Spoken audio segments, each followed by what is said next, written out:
Good morning dear students. हम आज start करते हैं नेक्स्ट जो कुछ पढ़ रहे थे। हम सब कुछ परिभाषाएं पढ़ रहे थे उपसर्ग संयोजक यौगिकों से रिलेटेड केमिस्ट्री में क्लास ट्वेल्थ का। तो उन्हीं से रिलेटेड आज हम आगे बात करते हैं। कुछ परिभाषाएं हम देख चुके थे, जैसे केंद्रीय धातु परमाणु की थी, लिगेंड की थी, या उभयतंतुक लिगेंड की थी, किलेट लिगेंड की थी। कुछ ऐसी परिभाषाएं हम पहले पढ़ चुके हैं। अब उसके बाद में भी इनसे जो इसके अंदर कुछ नाम आते हैं अलग से या कुछ परिभाषाएं आती हैं, उनको आज हम देखते हैं। तो उनमें हम सबसे पहले आज जो बात करेंगे वो बात करेंगे बहुकता की। या तो बहुकता नाम से उसको बोला जाता है, या बोला जाता है दंतुकता, या दंतुकता को भी क्या बोला जाता है, डेंटिसिटी। डेंटिसिटी ये एक ही मतलब है। ये तो इंग्लिश, इसका इंग्लिश में मतलब है, मतलब दंतुकता को इंग्लिश में क्या बोलते हैं, डेंटिसिटी बोलते हैं। और ये जो दंतुकता है, दंतुकता मतलब हम बोलते हैं एक दंतुक, द्विदंतुक, त्रिदंतुक, ये उस दंतुकता को शो कर रहे हैं। और बहुकता का भी मतलब यही है कि वो एक है, दो है, तीन है, दाता परमाणु की संख्या उसी से रिलेटेड है। तो उसी के अकॉर्डिंग, इसी नाम के अकॉर्डिंग इसकी डेफिनेशन बनती है। देखो कैसे, यहाँ पे क्या है कि जो भी हम लिगेंड ले रहे हैं उसमें उपस्थित दाता परमाणुओं की संख्या ही क्या कहलाएगी, उसकी दंतुकता, डेंटिसिटी या बहुकता कहलाती है। देखो समझो कैसे है। जैसे फॉर एग्जांपल मानो CONH3 और 6 है, तो यहाँ जो NH3 है उस NH3 की खुद की दंतुकता कितनी है, एक। लेकिन यहाँ कितने जुड़े हुए हैं, 6, तो कितनी होगी, 6। इसी तरह से हम EN की बात करें, एथेन 1,2 डाइएमीन की बात करें, तो इसकी दंतुकता कितनी होगी, 2। दो कैसे, क्योंकि हमने इसका कंपाउंड देख लिया था पहले, जब मैंने आपको किलेट लिगेंड पढ़ाया तब भी दिखाया था। और उससे पहले भी हम इस लिगेंड, जब लिगेंड पढ़ रहे थे तब भी हम इसकी बात कर चुके हैं। तो यहाँ पे ये लोन पेयर वाला नाइट्रोजन और ये लोन पेयर वाला नाइट्रोजन दोनों क्या है, दाता परमाणु है। तो लिगेंड में उपस्थित दाता परमाणुओं की संख्या ही उसकी क्या कहलाती है, दंतुकता कहलाती है। तो एथेन 1,2 डाइएमीन की दंतुकता कितनी हो गई, 2। इसी तरह से उसको अगर हम इसमें रिप्रेजेंट करें तो ये क्या है, EN है। EN कितने, 3। तो 3 EN है, एक EN के पास दंतुकता कितनी है, 2। तो 3 के पास कितनी होगी, 6। ठीक है। अब यहीं से उसकी एक डेफिनेशन और निकलती है, मैं उसको साथ में एक्सप्लेन कर देती हूँ। ठीक है। दंतुकता तो क्या होगी, किसी लिगेंड के दाता परमाणुओं की संख्या क्या कहलाती है, दंतुकता, डेंटिसिटी या बहुकता। यहाँ एक नाम और आता है, समन्वय संख्या, वो भी हम इसी से रिलेटेड करके पढ़ेंगे, देखना। समन्वय संख्या थोड़ा कंफ्यूजन हो जाता है इन दोनों में, इसलिए इन दोनों को साथ में बता रही हूँ, एग्जाम्पल में साथ में एक्सप्लेन कर रही हूँ। समन्वय संख्या क्या होगी, केंद्रीय धातु परमाणु पर दिए जाने वाले या केंद्रीय धातु परमाणु को दिए जाने वाले इलेक्ट्रॉन युग्मों की संख्या, या फिर हम बोल सकते हैं केंद्रीय धातु परमाणु से सीधे जुड़े हुए परमाणुओं की संख्या। तो हम समन्वय संख्या को तो केवल यही से डिनोट कर सकते हैं, मतलब यही से बता सकते हैं जब कोई समतुल्य यौगिक बना हो। जबकि दंतुकता क्या होगी, किसी लिगेंड की कैपेसिटी होगी, किसी लिगेंड की कैपेसिटी। कैसे, जैसे ये लिगेंड है तो इसकी दंतुकता 2 हो सकती है, लेकिन यहाँ हम समन्वय संख्या नहीं बता सकते। यहाँ हम समन्वय संख्या को भी बता सकते हैं, EN की समन्वय संख्या कितनी होगी, 6। कैसे होगी, क्योंकि यहाँ इस तरह से ये कंपाउंड बनेगा। देखो मैं इसको शो करती हूँ, पहले भी मैंने इसको शो किया है। तो हम इसको किस तरह से बनाते हैं, कुछ इस तरह से बनाते हैं, जिसमें सॉरी ये कंपाउंड है हमारा किसका, EN का। तो ये EN, इधर ये EN और इधर ये EN। कहने का मतलब यहाँ से ये इस तरह से जुड़ रहा है। ये नाइट्रोजन के लोन पेयर जो है वो दान किए जा रहे हैं। EN को मैं खोल के बना रही हूँ, ये फिर CH2 के थ्रू वापस किससे जुड़ा हुआ है, NH2 की फॉर्म में। और यहाँ ये वाले लोन पेयर भी क्या किए जा रहे हैं, दान किए जा रहे हैं इलेक्ट्रॉन युग्मों को। मतलब इस फॉर्म को मैं इस फॉर्म में बना रही हूँ, एक ही चीज है। तो यहाँ जो केंद्रीय धातु परमाणु है उसके अगर हम एरोज देखें, एरो का मतलब क्या है, इसने इलेक्ट्रॉन युग्म को लिया है। तो अगर हम इसको एरोज देखें, मैंने इसी को बनाया था इधर, तो इसके एरोज देखें तो कितने होंगे, 1 2 3 4 5 6। तो ये 6 क्या होगी, इसकी समन्वय संख्या। ठीक है। अब हम डेंटिसिटी की बात करें, दंतुकता की बात करें, तो यहाँ लिगेंड कौन है, EN। और En की दंतुकता कितनी होगी 2, और इस कंपाउंड में टोटल दंतुकता कितनी होगी 6, क्योंकि यहाँ En कितने जुड़े हुए हैं 3 जुड़े हुए हैं। क्लियर है बात? मतलब हम किसी कंपाउंड में तो समन्वय संख्या और दंतुकता एक ही बोल सकते हैं, लेकिन कंपाउंड के बाहर की बात करें तो हमारी दंतुकता क्या होगी, किसी लिगेंड के दाता परमाणु की संख्या होगी। क्लियर, समझ में आ गया? तो अब हम इसको दोनों डेफिनेशंस को नोट डाउन कर लेते हैं ताकि दोनों में कोई कंफ्यूजन ना हो। तो फर्स्टली मैं आपको नोट करवाती हूँ क्या, बहुता, दंतुकता या डेंटिसिटी। तो देखो इसमें क्या है, किसी लिगेंड की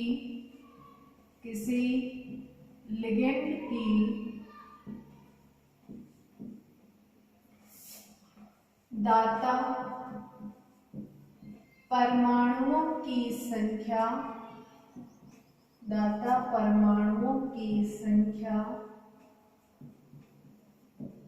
उसकी दंतुकता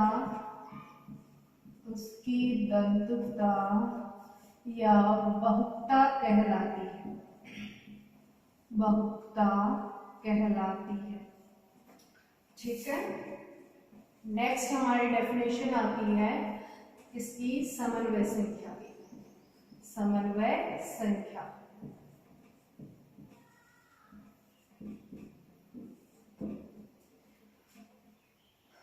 केंद्रीय धातु परमाणु को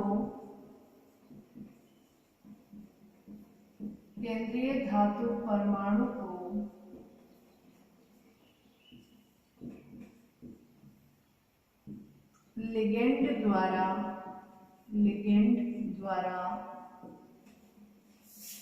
दिए गए इलेक्ट्रॉन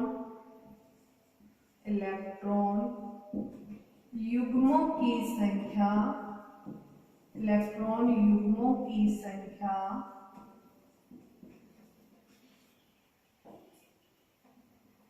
उस यौगिक की समन्वय संख्या कहलाती है।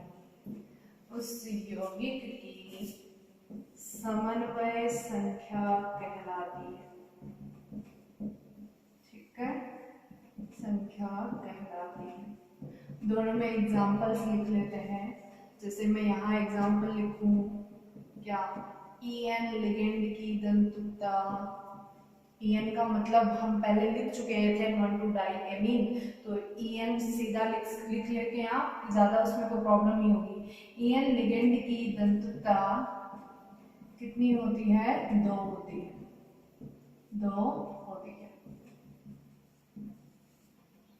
और इसी तरह से इसका एग्जांपल भी हम लिखेंगे क्या, कि जैसे COEN का होल थ्राइस 3+ है, इसमें समन्वय संख्या इसकी CO की, केंद्रीय धातु परमाणु की हम समन्वय संख्या बोलते हैं, CO की समन्वय संख्या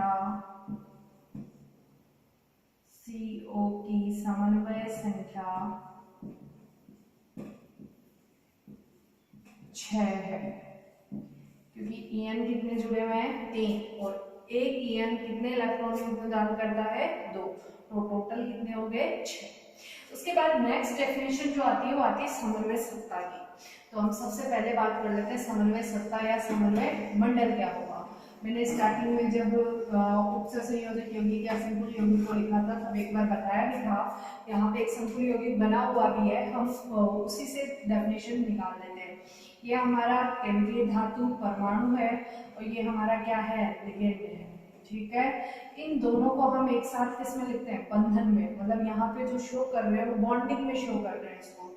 तो जो केंद्रीय धातु परमाणु है वो लिगेंड के साथ संलग्न रूप से किसमें लिखा जाता है, एक बड़े से कोष्टक में लिखा जाता है। तो इसी को पूरे को संयुक्त रूप से क्या बोला जाता है, समन्वय सत्ता, उपसय संयोजन सत्ता या समन्वय मंडल। मतलब 3 नाम इसको हम दे सकते हैं, क्या, समन्वय मंडल, ठीक है, या समन्वय सत्ता, और या फिर हम इसको क्या बोलते हैं, उपसय संयोजन सत्ता। ठीक है, क्या है डेफिनेशन, केंद्रीय धातु परमाणु को संलग्न किसके साथ लिखा जाता है, लिगेंड के साथ लिखा जाता है। केंद्रीय धातु परमाणु को लिगेंड के साथ संलग्न रूप से लिखा जाता है और ये केंद्रीय धातु परमाणु और लिगेंड बड़े से कोष्ठक में एक साथ में लिखे हुए रहते हैं। इन्हीं को संयुक्त रूप से क्या कहा जाता है, समन्वय सत्ता, उपसय संयोजन सत्ता या समन्वय मंडल। तो ये छोटी सी डेफिनेशन हमारी नेक्स्ट जो आती है वो किसकी आती है, समन्वय सत्ता की। समन्वय सत्ता या फिर मंडल, समन्वय सत्ता या समन्वय मंडल, या फिर मैं इसको यहाँ पे छोटे कोष्ठक में लिख देती हूँ, मतलब सत्ता का ही मतलब क्या है, मंडल है। और या फिर हम इसको क्या बोलते हैं, उपसह संयोजन सत्ता, उपसह संयोजन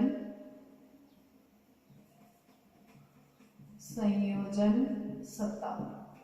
ठीक है, क्या लिखेंगे इसमें, केंद्रीय धातु परमाणु,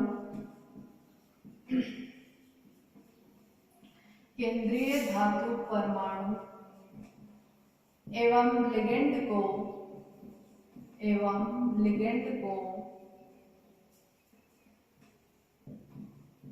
संलग्न मतलब एक साथ जुड़ा हुआ, संलग्न बड़े से कोष्ठक में लिखा जाता है। बड़े से या फिर डायरेक्ट लिख सकते हैं, बड़े कोष्ठक में लिखा जाता है, बड़े कोष्ठक में लिखा जाता है। जिसे समन्वय सत्ता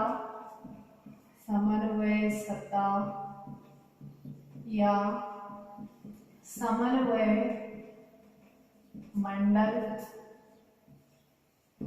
या उपसह संयोजन सत्ता, उपसह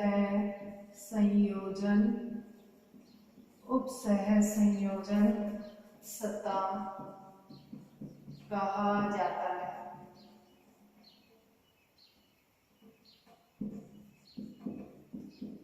ठीक है, उसके बाद नेक्स्ट जो हमारी डेफिनेशन आती है वो आती है समन्वय बहुफलक या उपसह संयोजन बहुफलक की।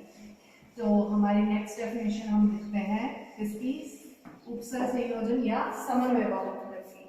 तो उसमें देखो बच्चों क्या होगा, हम समन्वय बहुफलक की बात करें तो सबसे पहले मैं आपको इसको एक्सप्लेन कर देती हूँ, उसके बाद हम इसकी डेफिनेशन निकालेंगे। समन्वय बहुफलक या फिर समन्वय को ही हम हर जगह क्या बोलते हैं, उपसह संयोजन।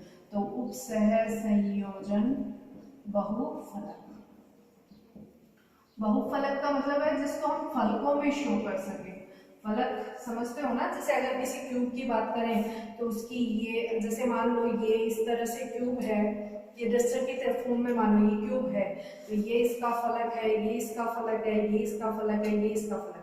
तो हम वर्नर सिद्धांत में ये तो देख चुके हैं कि ये संरचनाएं बनाते हैं, तो संरचनाएं बनती हैं तो इसका मतलब इनका फलक भी बनता है। फलक मतलब उसको हम 3D में भी शो कर सकते हैं। अब उसी को हम देखो, जैसे मैं किसी को 3D में शो करूं, जैसे अभी हमने NH3 का वो एग्जांपल लिया था, उसी को मैं 3D में शो करती हूँ थोड़ा सा।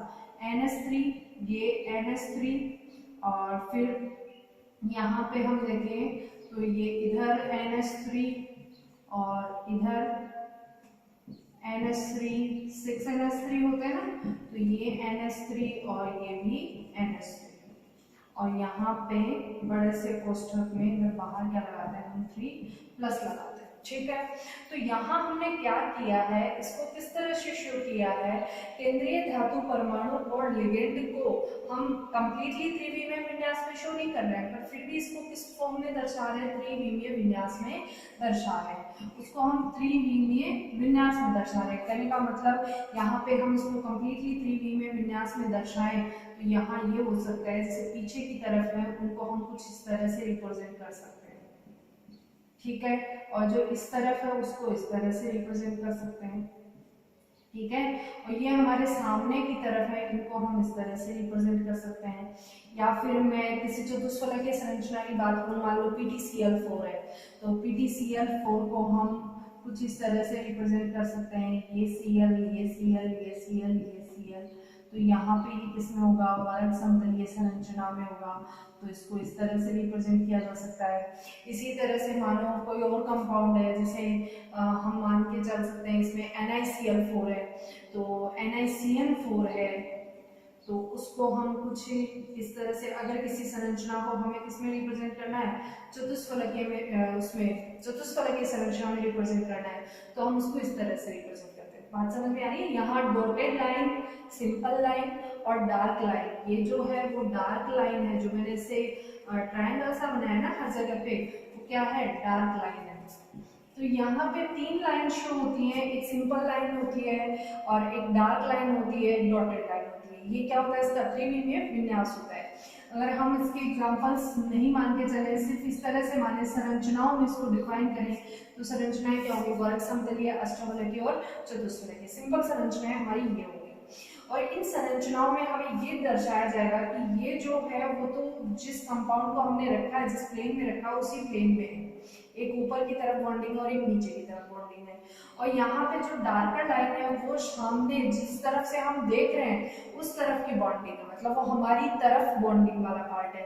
और जो डॉटेड लाइन है वो शो करती है कि वो हमसे दूर है, मतलब पीछे की तरफ का पार्ट है। क्लियर है?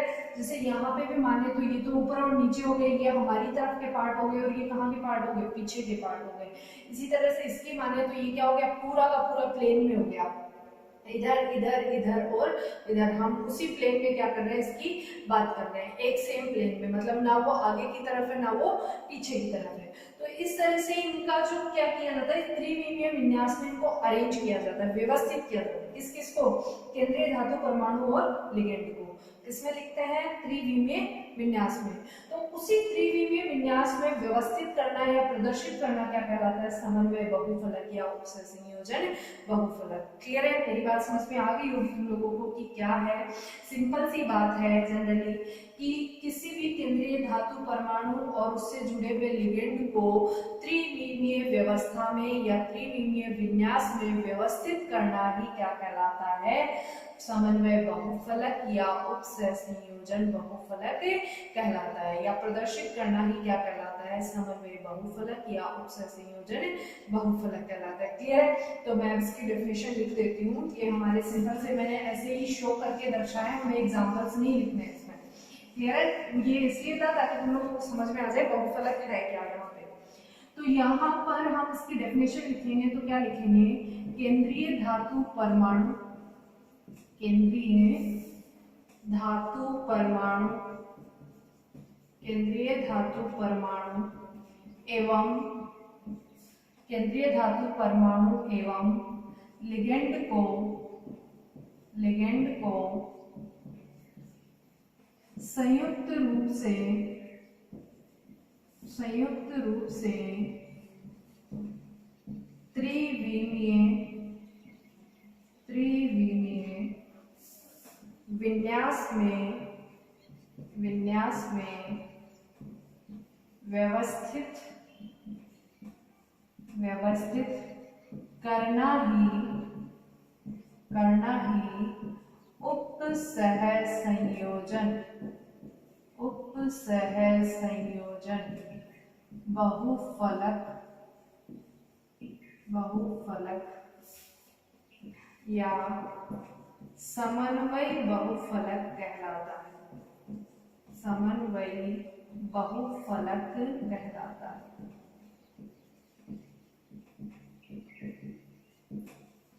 सामान्यतः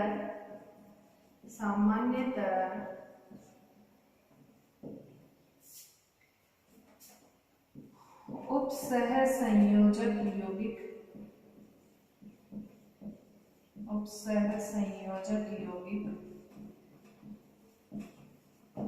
Ml4n+, M का मतलब धातु है, L का मतलब लिगेंड है और संख्या कितनी है, 4 है। समन्वय संख्या कितनी है, 4 है।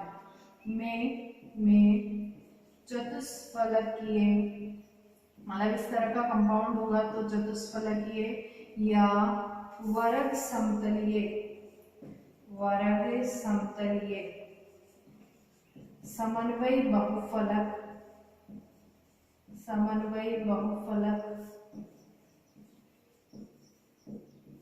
एवं Ml6n प्लस, मतलब यहाँ पे क्या होगा, लिगेंड कितने होंगे 6, M का मतलब क्या होगा केंद्रीय धातु परमाणु में अष्टफलकीय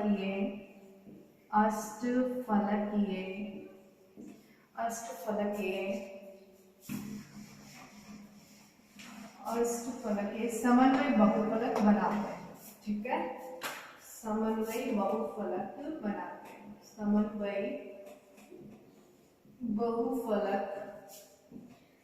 बनाते हैं। अब जो मैंने एग्जांपल वैसे लिखे थे उन एग्जांपल्स को कुछ यहाँ पे ड्रॉ करके लिख लीजिए इस तरह से।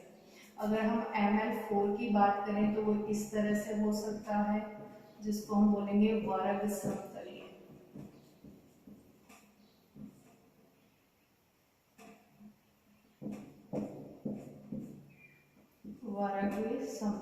ठीक है, या फिर वो क्या किस फॉर्म में हो सकता है, जैसे हमने अभी भी बनाया था, ये यहाँ पे लिगेंड और ये आपका टुवार्ड्स द व्यूअर, मतलब जिस तरफ से हम देख रहे हैं उसकी तरफ वाला पॉइंट है, और ये हमारा क्या किधर की तरफ, जिधर हम नहीं है, मतलब हमसे दूर पीछे की तरफ। ठीक है, इसको हम इस तरह से रिप्रेजेंट कर सकते हैं। चतुष्फलकीय संरचना मैंने तुम लोगों को जब पी ब्लॉक पढ़ाया था, जब मैंने तुम लोगों को संकरण पढ़ाया था, तो संकरण तुम लोगों को याद है, तो उससे तुम लोगों को याद आ जाएगा कि हमने चतुष्फलकीय संरचना कुछ इस तरह से देखी थी।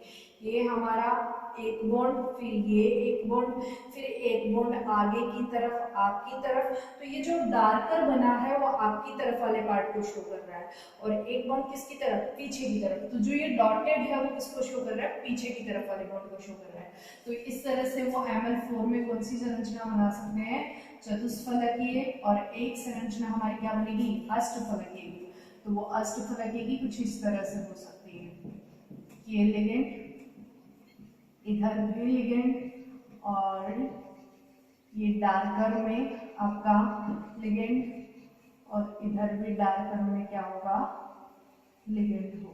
क्लियर है, ये एक ऊपर लिगेंड होगा और ये नीचे लिगेंड होगा। इस तरह से कितने लिगेंड हो जाएंगे, 6। क्लियर, ये इस तरह से सिंपल सी ज्यामितियां जो है वो आप समन्वय बहुफलक में बना लेना। क्लियर है, अब ये हमारे कुछ डेफिनेशंस और हो चुकी हैं। अब जो जनरली एक डेफिनेशन के फॉर्म में देंगे तो एक ही बची है, बट उसके अलावा हमें ऑक्सीकरण अवस्था और EAN को भी देखना है, क्योंकि वो IPSC नोमेनक्लेचर में भी काम में आती है ऑक्सीकरण अवस्था, और उसके अलावा उनके अलग से भी क्वेश्चन पूछ लिए जाते हैं। क्लियर है, तो आज की क्लास हम यही कंप्लीट करते हैं। नेक्स्ट क्लास में हम जो बाकी बची हुई आपकी उपसंयोजन यौगिकों से संबंधित जो परिभाषाएं हैं उनको देख लेते हैं। क्लियर है, तो आज की क्लास कंप्लीट करते हैं। Thank you so much.